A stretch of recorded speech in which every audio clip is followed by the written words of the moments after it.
Hello everybody. This is lesson 13 of the lecture Macroeconomics. I will discuss the slides 94 to 109 of chapter 3, the neoclassical model. In this lesson we will analyze the consequences of monetary policy under the assumptions of the neoclassical model. In the following we will analyze the consequences of monetary policy by the central bank. Starting point is a situation where all markets are in equilibrium. We call this a general market equilibrium. On the labor market, labor supply equals labor demand because the real wage rate has adjusted in a way that demand on the labor market equals supply. On the market for goods, supply of goods produced by firms equals demand for goods from households and firms. So the interest rate has a level where total demand is equal to total supply. On the credit market or capital market, credit supply by households and the central bank equals credit demand by firms. The interest rate has a level where this equilibrium is just given. That's what we call a general market equilibrium. Every market in the economy is in equilibrium. What happens on these markets now if the central bank disturbs this equilibrium and increases money supply, let's say from M1 to M2? Such an increase of money supply is typically called expansionary monetary policy, while a decrease of money supply would be called restrictive monetary policy. So we will start here with the analysis of expansionary monetary policy. An increase in money supply from M1 to M2 shifts the total credit supply curve, this curve here, to the right. Let's assume that nominal money supply grows that strong that real money supply grows exactly by the length of two little quads. So we have to shift this credit supply curve to the right by the length of two little quads. That's what we've done here. Now this is our new total credit supply curve with the new real money demand level. Consists now of the new nominal demand level M2 over the old price level P1.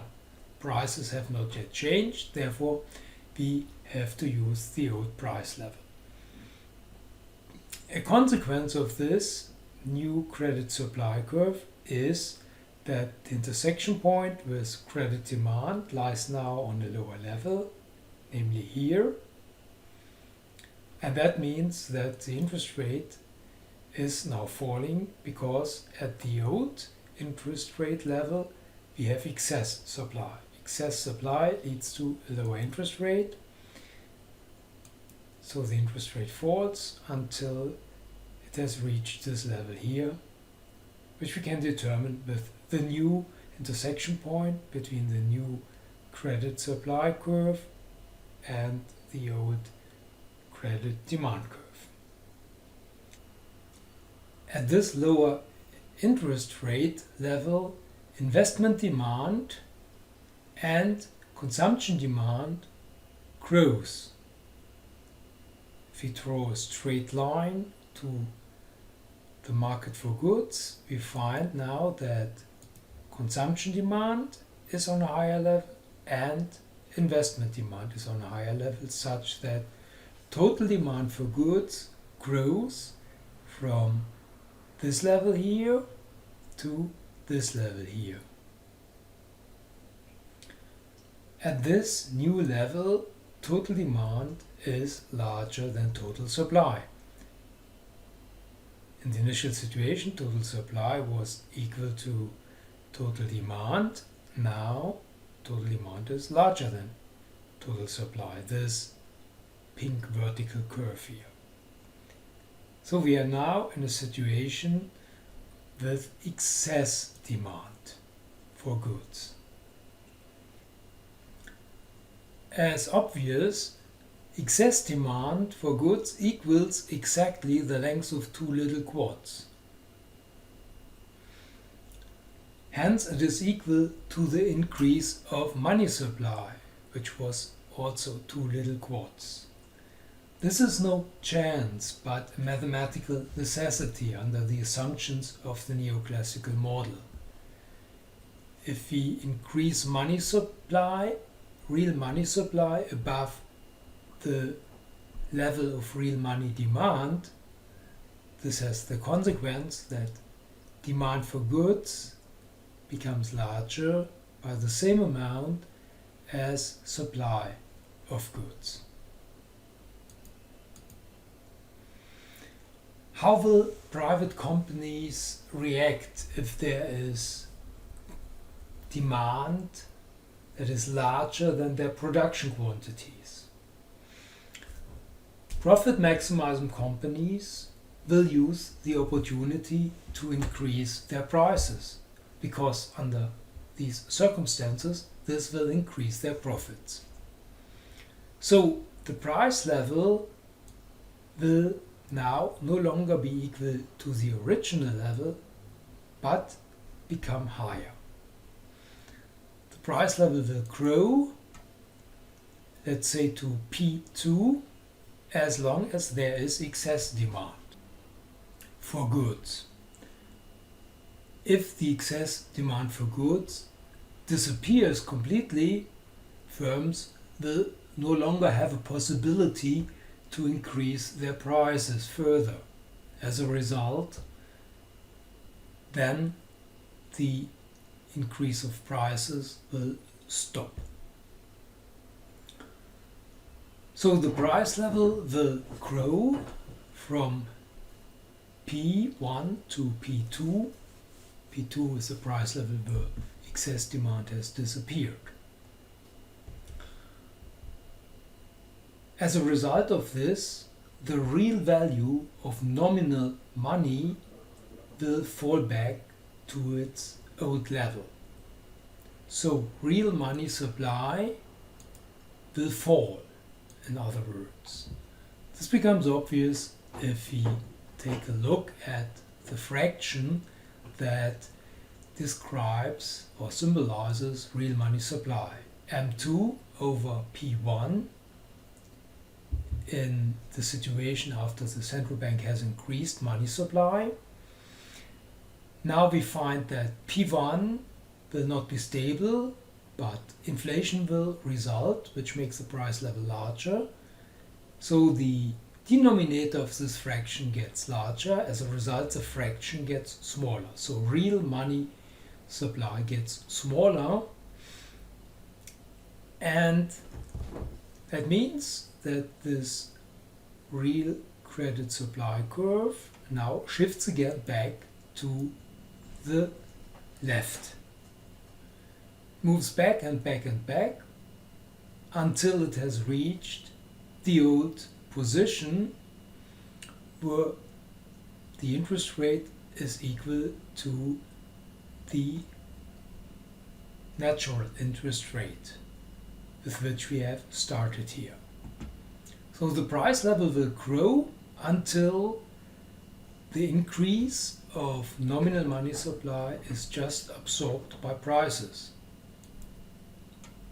Then we have a new price level, and if we divide the new nominal money supply by this new price level, we will have the same value as the old nominal money supply divided by the old price level. So the credit supply curve moves back into the old position as a result of this, and the interest rate moves upward. the interest rate moves upward, it is obvious that excess demand disappears. The higher the interest rate, the smaller the excess demand, so we will finally end up with a total demand as large as the demand in the initial situation.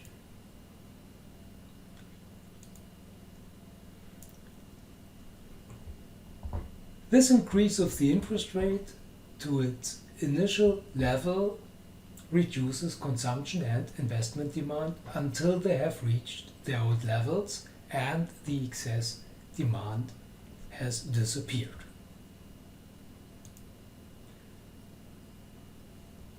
Finally, the economy is now in a new equilibrium that looks a lot like the old equilibrium. The only lasting change is the increase of the price level to P2. Hence, this type of monetary policy has only created inflation, that is, an increase of the price level from P1 to P2.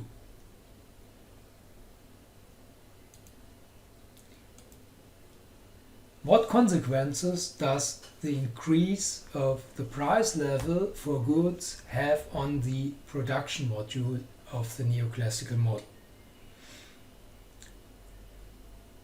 The price level appears in the production module only as the denominator of the real wage. So for a short moment, the value of the real wage falls if the price level for good gets larger. Then the denominator of the real wage gets larger, such that the real wage gets smaller. So for a short moment we reach, let's say, this real wage level. However, at a lower real wage level, excess demand for labor will emerge because supply falls, in this example to this point here, while demand grows to this point here. The difference of demand and supply is then excess demand, more demand than supply. This excess demand will now drive the nominal wage rate upward again.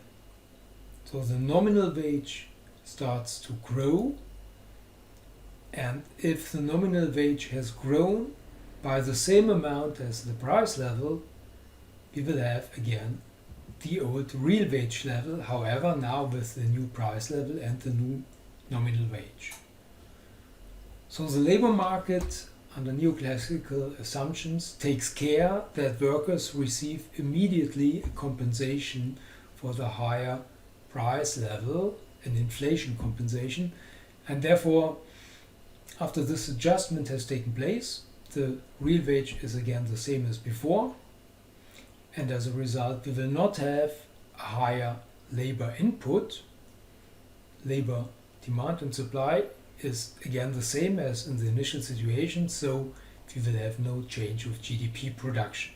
GDP stays unchanged, and therefore supply of GDP on the goods market is unchanged, the same position that we have used in the demand module before. Okay, this was the graphical analysis. I think it's clear that quite complicated process that develops here, and we need a graphical tool to do the analysis. However, we can now also describe the adjustment process in a more verbal way. That's what I would like to do here in the following. Let's sum up what we have found. Given the assumptions of the neoclassical model, monetary policy is, after all adjustments has taken place, without any real effect. An increase in nominal money supply, symbolized by this capital letter M for the nominal money supply and this upward arrow, causes first an increase in real credit supply, because the interest rate is the beginning unchanged. The increase in real credit supply causes then a decrease in the real interest rate. This decrease in the real interest rate causes an increase in the total demand for goods. Investment demand grows and consumption demand grows. Since the supply of goods, GDP, is fixed because labor input in production, L1, is determined by the equilibrium on the labor market, and the capital stock comes from the previous period, cannot change within a period.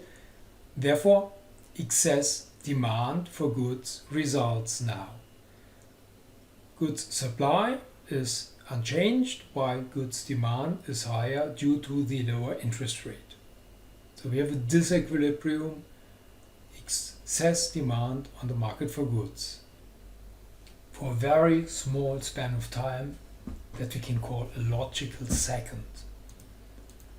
Now this excess demand for goods causes private companies to increase the prices for goods. Hence the price level starts to grow. This increase in goods prices reduces the volume of real credit supply because nominal money supply over the price level gets smaller if the price level gets larger. This reduction in real credit supply leads then to an increase in the interest rate again. And this increase in the interest rate reduces total demand for goods because investment demands fall if the interest rate grows and consumption demand falls if the interest rate grows. Consequently, the excess demand for goods starts to disappear again if the price level starts to grow. This process goes on and on until the price level has reached a level high enough to equilibrate the real money supply with the real money demand. When this level is reached, excess demand for goods equals again zero. On the labor market, the increase in the price level for goods decreases the real wage first. Since the neoclassics assume the absence of money illusion, households and firms immediately become aware of this, so that excess demand for labor results. This excess demand for labor causes then the nominal wage rate to increase, so that the real wage rate reaches again its initial level. Since all these adjustments take place immediately, labor supply and labor demand stay on their initial level. The analysis shows that given the assumptions of the neoclassical model, monetary policy can only affect the levels of goods prices and nominal wages in the long run. There are, however, no effects to the real economy since the production level, GDP supply, stays unchanged. We will see in Chapter 4, under Keynesian assumptions, monetary policy will lead to complete different results. We will analyze the reasons for this in Chapter 4. So much for this lecture. In the next lecture, we will discuss the consequences of fiscal policy under the assumptions of the neoclassical model.